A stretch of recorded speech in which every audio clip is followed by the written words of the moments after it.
시어머니의 장례식이 열린 날, 한 여성이 분주히 손님을 맞이합니다. 찾아온 조문객들에게 정성스레 인사하고 가족들을 위로하는데 여념이 없는데요. 그런데 그 모습을 말없이 지켜보는 한 사람이 있습니다. 바로 이 집의 진짜 며느리입니다. 도대체 장례식에서 무슨 일이 벌어진 걸까요? 자, 오늘은 나만 몰랐던 남편의 또 다른 아내에 대한 사방 가족분의 제보입니다. 네, 오늘 제보자는 50대 여성이고요. 25년 전에 대기업에 다니는 지금의 남편을 소개받았다고 합니다. 그런데 이 남편 소개받는 자리에서 나는 여자를 한 번도 만나보지 못한 쑥맥이다라고 표현을 했어요. 그리고 이 아내한테 굉장히 호감을 표시를 했습니다. 그리고 퇴근 시간에 맞춰서 늘 데리러 오는 거예요. 이 아내께서는 늘 가정적인 사람을 만나서 가정을 이루고 싶다라고 생각을 했기 때문에 이 사람이라면 내가 결혼해도 되겠다라는 생각이 들어서 결혼을 했습니다. 그런데 막상 결혼을 하니까 남편은 매일같이 10시 넘어서 퇴근을 하고요. 어쩔 때는 새벽에 들어오는 날들도 있었어요. 그때마다 남편은 너무너무 피곤해 죽겠어.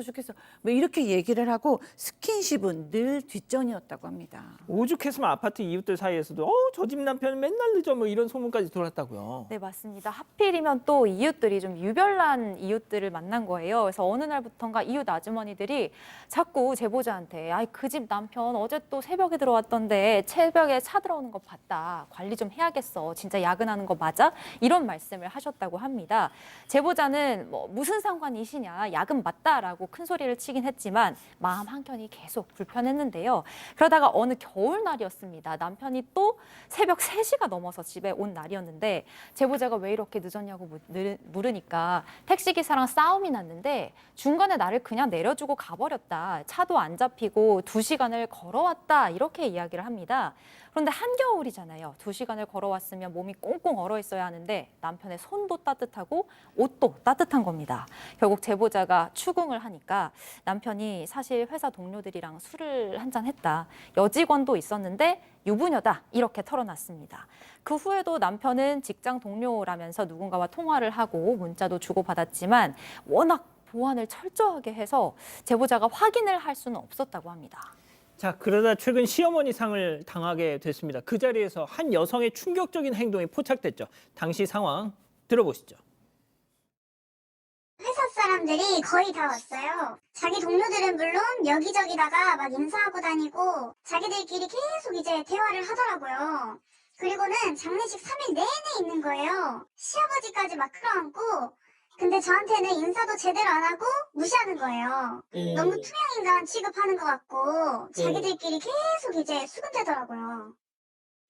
자, 낯선 여성이 며느리 행세를 했다. 자, 시어머니의 장례식장 장례식 날에 찾아와가지고 뭔가 이상하게 행동합니다. 남편하고 같이 상주 역할 하는 것처럼 보이는 행동. 더 나아가서는 시아버지하고 아주버니한테 가서 힘내세요라고 해서 눈물의 포옹을 또 나눴다고 합니다. 와우.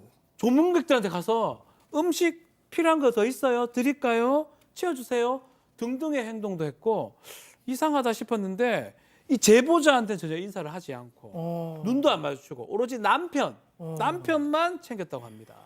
도대체 누구 저 여자? 네, 같은 대학교 또 같은 동아리 출신이었고요.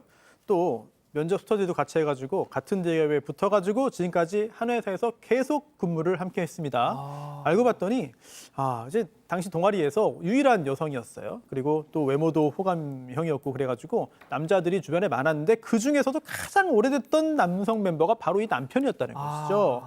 그동안 야근이나 회식 핑계로 계속해서 이 여성과 함께 있었다고 합니다. 그러니까 한마디로 두 사람의 관계는 사랑보다 먼 우정보다는 가까운 약간 이런 건가요? 되게 애매모호한 관계예요. 이 관계에 대해서 제보자도 너무 궁금하고 어떻게 규정을 지어야 할지 몰라서 남편의 직장 동료에게 전화를 해서 이 여자에 대해서 묻습니다. 자, 그러자 동료는 진짜 불륜은 아니다. 진짜 불륜 아닌데 좀 특수한 관계인 건 맞다라는 대답을 합니다. 알고 보니까 이 여성이 회사에서도 남자 동료들과만 어울리면서 여왕님이라는 별명으로 불렸다고 합니다. 남성 동료들과 단톡방도 만들어서 술 약속을 잡고 수시로 연락을 했다고 해요. 자, 그러다 보니까 예전에도 다른 남성 동료의 아내가 이 문제로 똑같은 문제로 항의를 한 적이 있었다고 합니다. 이제 이걸 알게 된 제보자는 남편에게 혹시 그 여성이랑 사귄 적이 있냐 아니면 좋아했었냐 이렇게 물었는데요. 남편은 말도 안 된다. 걔는 오래 사귄 남자친구가 있었고 입사하자마자 그 사람이랑 결혼까지 했다. 이렇게 말을 합니다. 근데 당신이 정 불편하면 내가 그 여자와 거리를 두겠다. 이런 다짐도 했다고 합니다. 자, 그런데 정작 그 남편과 멀어진 건 그 여성이 아니라 제보자였습니다. 얘기 들어보시죠. 제가 난리를 쳐가지고 남편이 이제 거리를 두겠다 이렇게는 얘기를 했어요. 그리고 가서 얘기는 했대요. 거리를 좀 두자고. 제가 오피스 와이프냐 이렇게 말을 하면 웃기고 앉아있네 이러면서 짜증을 내면서 저한테 한 번만 더 문자 보내면 가만 안 있겠다 이런 식으로 엄청 화를 내고 요즘에는 대면대면 하긴 하다고는 얘기하는데 오피스 와이프 나왔습니다. 네, 계속해서 불만 제기를 했습니다만 남편이 회식 핑계로 사적인 술자리를 이어갔고 그러면서 직장 두는데 이거 어쩌라는 말이냐 이렇게 화를 냈다고 하는 거예요. 그래서 참다 못해서 이 아내가 이 여성에게 직접 연락을 했습니다. 말다툼이 벌어질 수밖에 없었겠죠. 그런데 당시에 이제 그 여성의 반응이 웃기고 앉아있네 이러면서 당신보다 이 아내에게 당신보다 내가 더 친밀한 사이다 이런 이야기까지 했다는 거예요.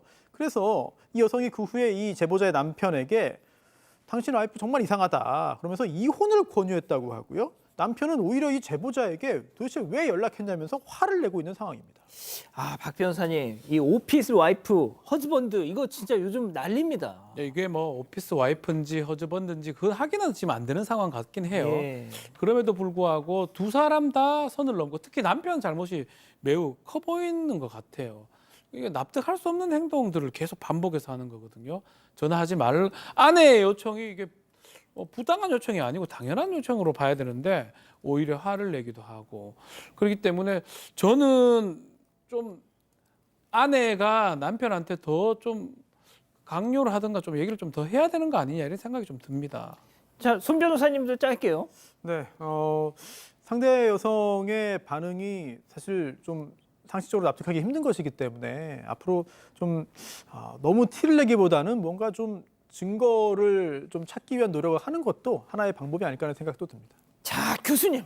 네, 이게 뭐 지금 둘 관계가 정확히 분류는 지금 아니라고 하잖아요. 주변 사람들도. 그런데 이제 문제는 모호함과 배려의 문제로 보입니다.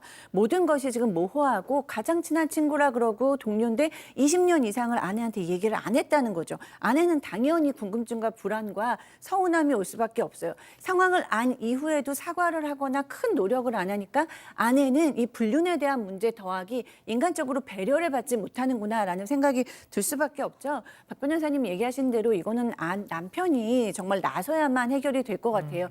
본인이 정확하게 얘기를 해서 아내를 설득을 하고 설득이 되면 다행이고요. 설득이 되지 않는다면 이 여성과 더 거리를 두던가 아내의 마음을 더 먼저 배려해야 되는 게 맞죠. 그럼에도 불구하고 남편이 계속해서 노력을 하지 않는다. 그럼 아내께서는 감정적으로 대할 것이 아니고 굉장히 단호하게 얘기를 하실 필요가 있을 것 같습니다. 이럴 때는 둘의 의사소통에 다리를 놔줄 수 있는 부부 상담도 저는 추천하고 싶습니다. 그렇군요. 제보는 사건 반장. 가족 여러분의 목소리를 사건 반장에 들려주세요.